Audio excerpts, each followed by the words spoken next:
A decision, once considered a sanctuary, can slowly, insidiously unravel the very fabric of your existence. What if the path presented as the ultimate comfort, the safest haven, or the most logical choice for your golden years held a secret so profound, so utterly life-altering, that it could become the deepest regret of your life? Before you or someone you cherish contemplates this seemingly benevolent option, a decision cloaked in promises of ease and care, you absolutely must grasp the hidden truths I'm about to unveil. This isn't merely a tale, it's a stark, visceral warning from someone who has lived through the slow erosion of self, a first-hand account of the irreversible shifts that occur when you step through that threshold. Do not fall prey to the assumption that you fully understand the implications, for the consequences of acting without this crucial foresight could resonate through every remaining day, transforming a seemingly practical choice into a source of profound, enduring sorrow. The life you know, the independence you cherish, the person you are, all hang in the balance. Don't miss this. What you are about to read is not just a story, but a vital lifeline of wisdom you cannot afford to ignore before making a truly life-altering decision. Losing my independence.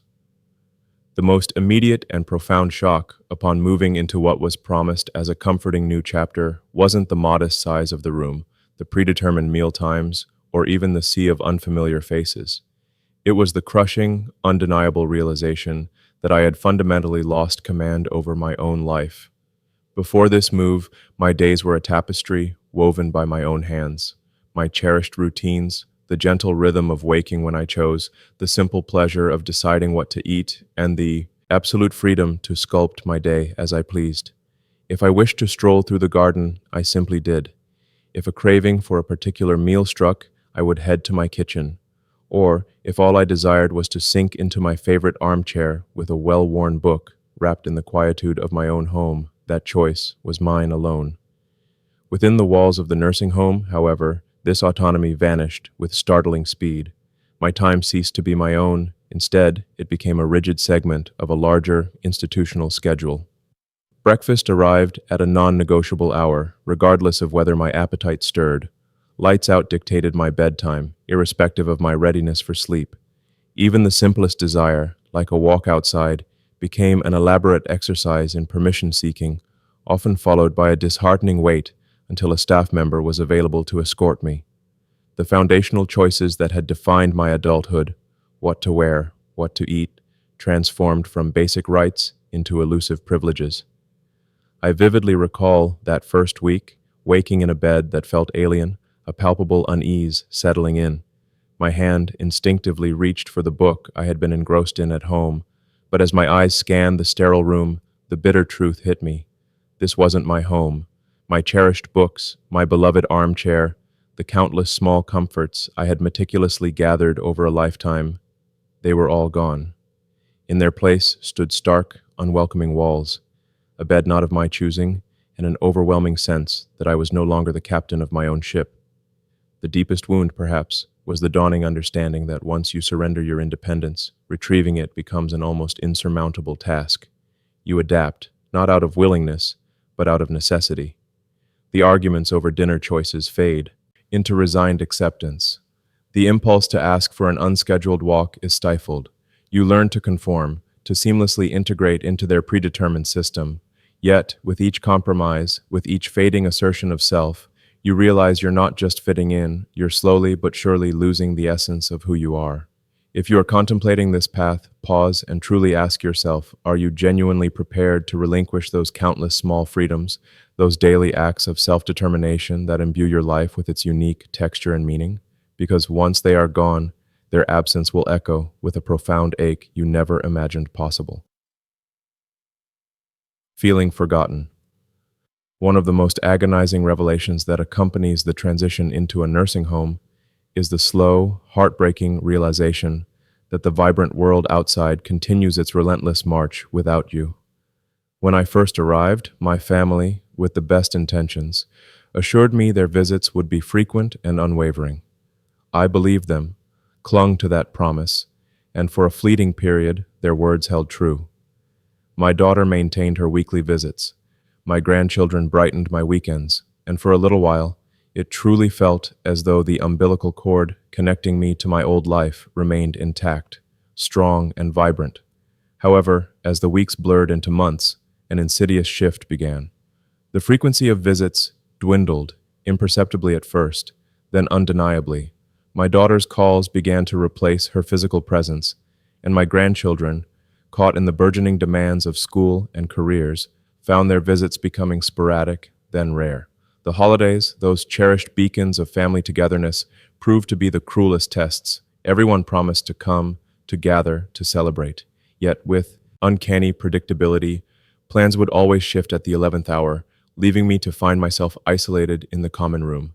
There, I would sit, an unwilling observer, watching other residents, their eyes fixed on the entrance, a silent, desperate hope flickering within them that today, just today, someone would remember them. It wasn't that my family suddenly ceased to care or love me. Life, in its relentless momentum, simply got in the way. When you are no longer an active, visible part of their daily landscape, it becomes tragically easy for loved ones to assume you're managing perfectly, that you're seamlessly adjusting, that your need for their presence has somehow diminished. But the bitter truth is that the longer you reside within the confines of a nursing home, the more effortlessly you can slip from the forefront of people's minds, and the easier it becomes for them to forget just how desperately you still crave their connection, their laughter, their love. I remember one particular evening, sitting alone in my room, my phone heavy in my hand. I debated calling my son, my fingers hovering over the dial pad. The internal conflict was agonizing. I didn't want to be perceived as a burden, to serve as a constant, nagging reminder of my existence, perpetually waiting for a visit that might never materialize. With a sigh of profound resignation, I lowered the phone. It was in that quiet, desolate moment that the full weight of my new reality crashed upon me. This was my life now, a solitary vigil, watching the endless parade of days, each one a silent prayer that someone, somewhere, would remember to include me, to reach out, to truly see me. If you are even considering this option, ask yourself with brutal honesty, are you truly prepared for the deep, pervasive loneliness that can settle in?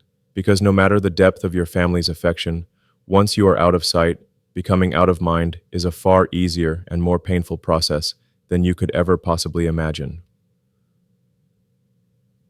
Losing my sense of purpose. When I made the decision to move into the nursing home, I naively believed I was merely changing my address, a geographical shift in my living arrangements. I failed to grasp that I was simultaneously altering something far more fundamental, the very reason for my existence, the intrinsic drive that gave meaning to my days. In my own home, my life was rich with responsibilities, anchored by cherished routines, fueled by engaging hobbies, and punctuated by countless small reasons to rise with the sun each morning. Even the simplest acts, carefully watering my plants, the ritual of brewing my own coffee, the quiet satisfaction of tidying my personal space, imbued me with a profound sense of purpose, a feeling of being needed and productive. Yet, within the sterile environment of the nursing home, those daily rituals, those anchors of meaning, began to systematically disappear. Meals were prepared and brought to me, cleaning was meticulously handled by others, and the plants, well, they were no longer mine to nurture and care for. Initially, I convinced myself that this newfound idleness would be a welcome respite, a much-deserved period of relaxation. No more chores, no more responsibilities, I'd tell myself, just pure, unadulterated rest. But after merely a few weeks, an unsettling void began to open within me. The days stretched out endlessly, feeling interminably long, devoid of genuine engagement, filled with nothing but the quiet, passive act of waiting. I witnessed this same creeping emptiness in others around me. Individuals who had once vibrated with energy and vitality now spent their days in silent vigil, sitting, staring, merely waiting for the relentless passage of time. There was George, an 84-year-old man who had dedicated his entire life to the craft of carpentry. In his own home, he was perpetually busy, always mending, always building small projects in his garage, his hands imbued with purpose. But here, there were no tools, no lumber, no projects, nothing for his skilled hands to create. I watched, heartbroken, as he slowly retreated, his once strong and capable hands now lying idle and useless in his lap. "I feel useless," he confessed to me one day, his voice thick with a profound sadness, and I understood intimately the depth of his despair. When you are no longer presented with something to care for, something to diligently work toward, something to create, life itself begins to shed its vibrancy, its meaning. The mind, starved of stimulation, begins to slow. The body, lacking purpose, soon follows suit. And before you know it, you begin to perceive yourself as nothing more than another anonymous resident in a place where time marches on, but where nothing of true significance ever truly changes. If you are contemplating this momentous decision, ask yourself with fierce honesty, what truly gives your life its meaning, its essential spark? Because once you move in, simply filling your hours with passive entertainment isn't enough to reclaim that lost purpose. It becomes a desperate, uphill battle to fiercely cling to the very things that make you feel truly alive. Declining health, faster than expected. Before I made the fateful decision to enter a nursing home, my health, for my age, was remarkably robust. I wasn't, of course, training for marathons, but I possessed a comforting degree of self-sufficiency. I could manage my own household, enjoy invigorating walks, and prepare my meals with ease. My days were punctuated by small, purposeful routines that kept me active and engaged. Weekly grocery trips, the gentle morning stretches that limbered my body, even the simple act of moving around my own home to maintain the strength in my legs. However, once I stepped into the institutional environment, every aspect of that changed with disconcerting rapidity. Initially, it felt like a welcome reprieve, a period of well-deserved ease. Meals were delivered directly to me, eliminating the need to stand and cook in the kitchen. If I required assistance, a simple push of a button summoned help. But what I failed to grasp was the insidious trap lurking beneath this veneer of convenience. The less I actively did for myself, the more swiftly and profoundly my body began to weaken. My once active habits dwindled. I found myself sitting for extended periods, and before I knew it, the once effortless act of rising from a chair transformed into a laborious chore. The muscles I had diligently maintained for decades were atrophying at a pace I had never anticipated. And this decline wasn't unique to me. I witnessed it unfold in countless others. Individuals who had entered the facility on their own 2 feet soon found themselves reliant on wheelchairs. Those who had once been fiercely independent now required assistance with tasks they had never previously struggled with. It was a chilling paradox. The more help we were provided, the more help we seemed to require, creating a self-perpetuating cycle of dependence. I often think of my neighbor, Alice, an 81-year-old woman brimming with vivacity when she first arrived. She was fiercely determined, insisting on daily walks around the facility, proudly declaring that a mere number wouldn't diminish her pace. Yet, after just a few months, I noticed her walk shortening, then becoming less frequent. Soon, she needed a walker, and then, heartbreakingly, a wheelchair became her constant companion. One day, her eyes met mine, filled with a profound sadness. "I don't know when it happened," she whispered, "but I feel like I've aged 10 years in just a few months." Her words resonated deeply, articulating the exact sensation. When you cease to actively engage your body, you begin to lose its capabilities.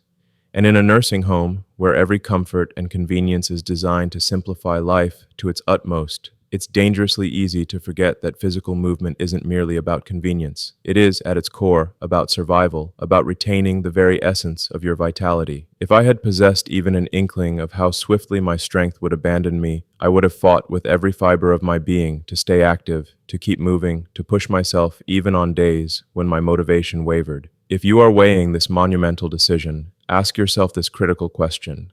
Will you truly possess the unyielding motivation to keep your body robust and strong when every aspect of your new environment is meticulously arranged to make life utterly effortless? Because once you succumb to that ease, once you slow down, regaining your momentum and your strength is a far more arduous journey than you could ever possibly envision. The loss of privacy and dignity. Among the many unforeseen challenges I faced, one of the most jarring was the sheer magnitude of privacy I would forfeit. In the sanctuary of my own home, I possessed an inviolable personal space. I could simply close my bedroom door, retreat into blissful silence whenever I desired, and conduct my life entirely on my own terms. Within the confines of a nursing home, however, privacy ceases to be a given. It transforms into a rare and often unattainable luxury. From the moment I arrived, I harbored an unsettling sensation of being under constant scrutiny, perpetually observed.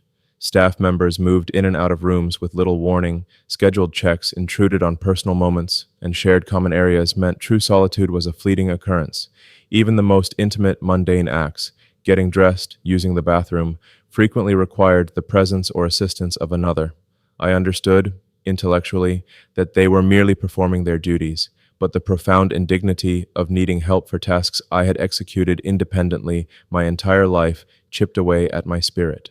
I vividly recall my first week, grappling with the profound absurdity of having to seek permission for actions I once undertook without a second thought. A simple desire to take a shower could involve an extended wait until an aide became available.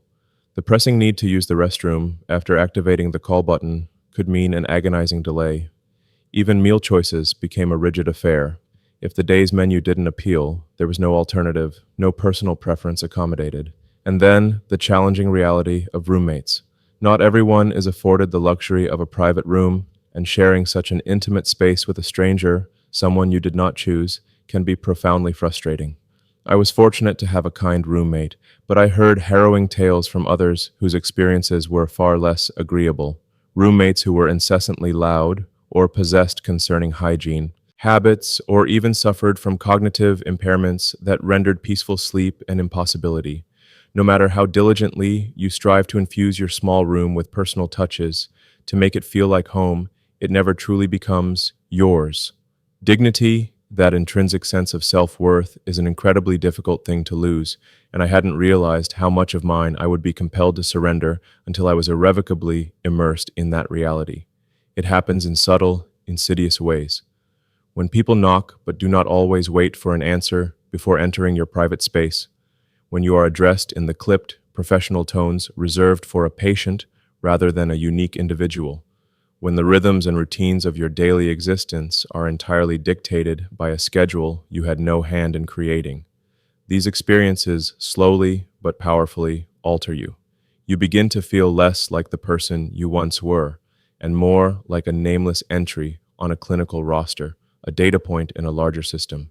If you are seriously considering a nursing home, I urge you to ask yourself with brutal honesty, are you truly prepared to relinquish the deeply personal privacy and the essential control you have diligently maintained over your entire life? Because once it is gone, reclaiming it, reinstating that fundamental sense of personal inviolability, becomes a battle that is almost impossible to win. Realizing it's harder to leave than you think. When I initially moved into the nursing home, I clung to the comforting illusion that my stay was merely temporary. I told myself it was an experiment, a trial period to assess how things unfolded, with the firm conviction that if it proved unsuitable, I could simply return home. What I utterly failed to grasp was the astonishing difficulty, the almost insurmountable challenge of extracting oneself once inside. At first glance, the concept of leaving seemed straightforward. If I disliked it, I would just go back to my house. But my house, my cherished home, was no longer the same. It sat empty, silent, and the logistical nightmare of maintaining it from a distance became a crushing burden. My children, with well-meaning but ultimately misguided intentions, had already begun to instigate changes, selling possessions they presumed I would no longer need, even contemplating the possibility of renting out the very place that represented my independence. When I tentatively broached the subject of returning, their hesitation was palpable, their questions tinged with a concern that felt more like doubt. Are you sure you can manage on your own? Wouldn't it be safer to stay where you are? We just want what's best for you. Compounding this emotional barrier was the undeniable reality of my physical decline. After months of living in an environment where cooking, cleaning, and even walking significant distances were entirely unnecessary, my body had grown weaker, less resilient than it once was. The independence I had once possessed, the unwavering confidence in my abilities, had slowly, insidiously slipped away, rendering the very thought of moving back home a far more daunting prospect than I could ever have imagined. I was no longer as self-assured in my capacity to live alone, and that gnawing fear, unfortunately, kept me trapped. I encountered numerous others who shared this exact heartbreaking experience. They too had entered the nursing home, believing it to be a brief interlude, only to realize with a chilling sense of dread that departure was nowhere near as simple as they had presumed. The longer one remained, the more arduous it became to readapt to the rhythms and demands of life outside. For some, the option to leave vanished entirely once their homes were sold, or their life savings were steadily depleted by the exorbitant cost of care. For them, there was truly no going back. This, then, is the crucial, unspoken truth that no one prepares you for. Moving in often feels like a reversible decision, a choice with an open-ended exit strategy. But for the vast majority, it is anything but. The nursing home, with its rigid routines and enveloping care, slowly, yet inexorably, becomes your entire world. And before you are fully aware of what has happened, the vibrant, independent life you once knew begins to recede into a distant, almost forgotten memory. If you are currently contemplating this significant step, I implore you to ask yourself, are you genuinely prepared for the profound possibility that once you enter, the act of leaving might prove to be far more complex, far more challenging than you could ever conceive? Because once you settle in, the myriad barriers to departure, be they financial, physical, or deeply emotional, can become an impenetrable wall, far more formidable than any you ever anticipated. Final reflections. Looking back with the clarity that only time and experience can bestow, I find myself not regretting the passage of years, the natural progression of growing older. My deepest regret, however, lies in the profound belief that a nursing home represented my solitary option, my inevitable destination. I entered those doors with expectations of unwavering comfort, assured safety, and an enhanced quality of life. What I discovered instead was a world that, with each passing day, systematically chipped away at my cherished independence, my fundamental right to privacy, the very essence of my purpose, and ultimately my authentic sense of self. Does this mean that every nursing home is inherently detrimental, a place to be universally avoided? Not necessarily.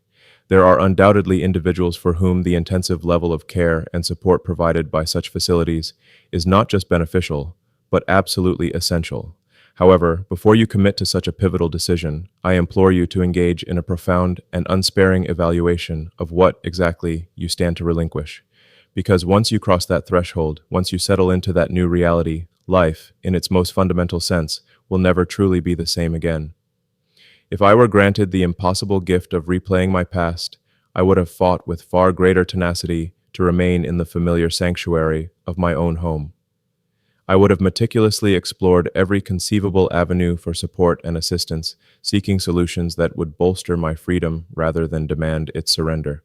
I would have waited, scrutinized, and truly ascertained the absolute necessity of such a permanent move before making a commitment that proved to be so profoundly irreversible.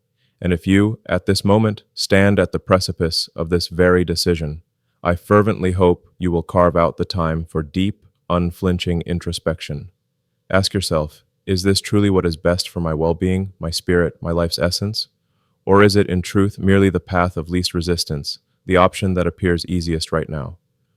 The life you inhabit today, your unique routines, your invaluable independence, the power of your choices, is a treasure beyond measure, profoundly worth holding on to for as long as you possibly can. The journey I've shared today isn't meant to condemn a system, but to illuminate a truth often obscured by good intentions and the promise of convenience. It's a plea to value the irreplaceable gift of your autonomy, your personal space, and the rich tapestry of purpose that defines your days. Cherish the life you have today in all its messy, challenging, and utterly personal glory, for its worth is immeasurable. And as you step forward, carrying these reflections, remember that foresight can be the most precious guardian of your future.